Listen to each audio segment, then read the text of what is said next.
Hi, Tyler. I'm Greg Trzavosty with Deepest Dream. Pleasure to meet you. Hey Greg, how are you? Great, man. So first off, really love the movie. And as an actor, how do you find your way into a role in general? And did that strategy or methodology differ with Queen of the Ring? It does differ because G Bill, my character, is a real person, So when it comes to acting and when it comes to playing a character who's sort of, made up, it takes a lot of imagination. And acting is all about imagination and sort of believing it, making it truthful.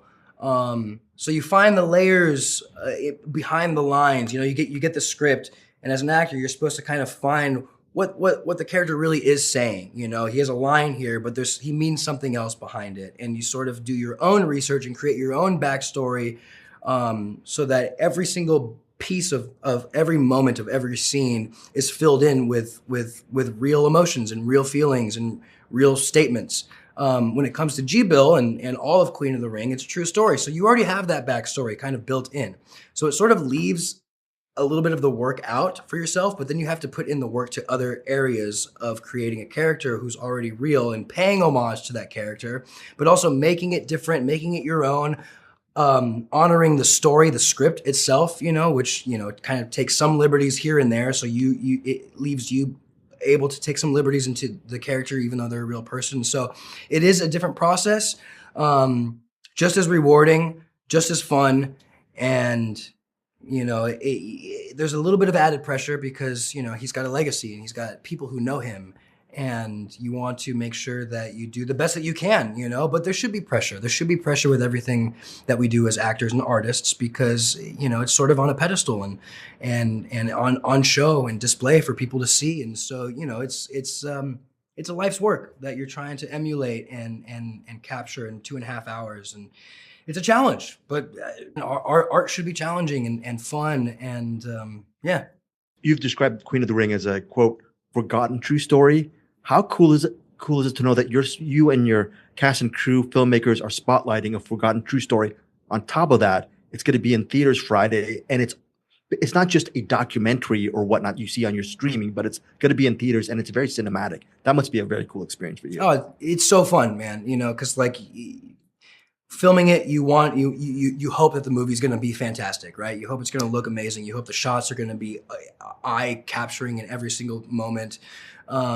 And it was. And the music, when you're filming, you don't really know what the music's going to sound like, but the soundtrack and the score is top notch. And Ash comes from a directing standpoint, but also a music background. And he knows how to make things hit, the way that they should. And yeah, I didn't know who Mildred Burke was. I think a lot of us know Gorgeous George. We know the Mae Young story, but we don't know the person behind it all. And so you don't need to be a wrestling fan in order to really love her story because it's all about women empowerment. It's all about crawling through, the worst stuff you can imagine to get to the light at the end of the tunnel. And I think it's a lot of stuff that people can relate to and take from, if you have your own ambitions, you have your own goals and dreams to know to really pursue them, to the best of your ability so that you can look back and be like, I gave it my all. It may not have worked out at the end, but at least I gave it my all. And that's all we can ask to do, So it's an amazing story, and I think everybody needs to check it out. And wrestling fan or not, I'm very happy that we got to do this. Tyler, you mentioned the music. Your first thoughts, first time you heard an iconic song, great rendition by Corey Taylor and Bad Omens of Dust in the Wind. Your thoughts, first time? Oh my God! Wherever you were. First of all, I love Slipknot. I love Corey Taylor. Huge fan of him and his band and his songwriting capabilities and his music. And I didn't know that they were doing that song. And yeah, man, it blew me away. Because I don't know, I'm a big punk rock fan. I'm a big metal fan. That's sort of my world. I play music myself, and it's sort of more in the punk rock area. But I just went to a Slipknot concert a couple months ago, So I love that world, and I love that band, and I love him. And so him being able to cover that song for the movie, I don't know, man. It's another one of those moments of this film just exceeding all my expectations, and I'm just so happy I could be part of this. It's something cool. I get to check off my list of extremely cool stuff over the years that I wasn't expecting. And yeah, it's the coolest, man. I love Corey Taylor. When you're doing research for this project, I don't know, you can't really give too much away, but after watching the movie, I read up on G. Bill Wolfe, and his life and Yeah. his family blew me away. I mean, that could be a whole different type of movie. Can you speak to that, just doing all that research? And were you surprised at all the layers regarding who he was and whatnot? So, Yeah, I mean, I think I read the script before I started doing my research, and so Ash does a really good job at kind of implementing the layers that are there.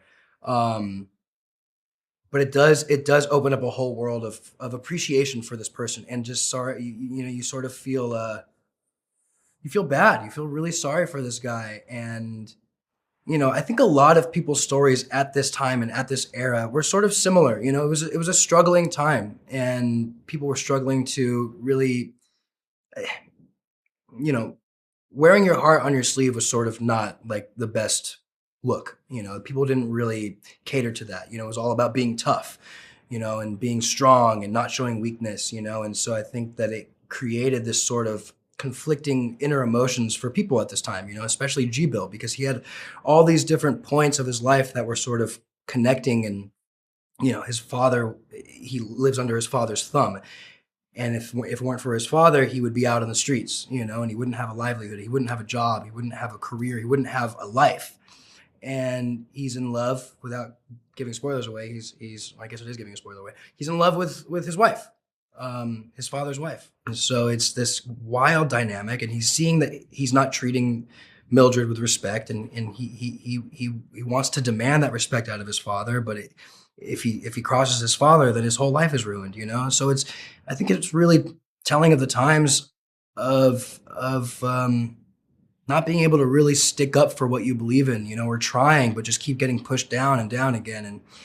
And I think his story is really, really tragic, which is what made me want to play him. There's something about actors that I'd rather play the person in distress than the happy person, and that's, I don't know. There's something you really just get to play all the layers of a human being, and that to me is the art. That's the art. People get to watch the movie and feel like related to the character and feel like, wow, I'm seen. I can see a lot of myself in this character, and just the layers that they have, and the emotion. Human beings are full of emotion, and so being able to portray that and capture that is, I think, the artwork. And I'm just so honored that I got to do it. So Queen of the Ring, final question, great film. Wondering, does that ever, when you're in a project which is very impactful like this, does it change the way you look at your work, or has the way you looked at your work and evolved your artistry always stayed constant from day one? I think great question. I think any good actor is changed by every single project that they do.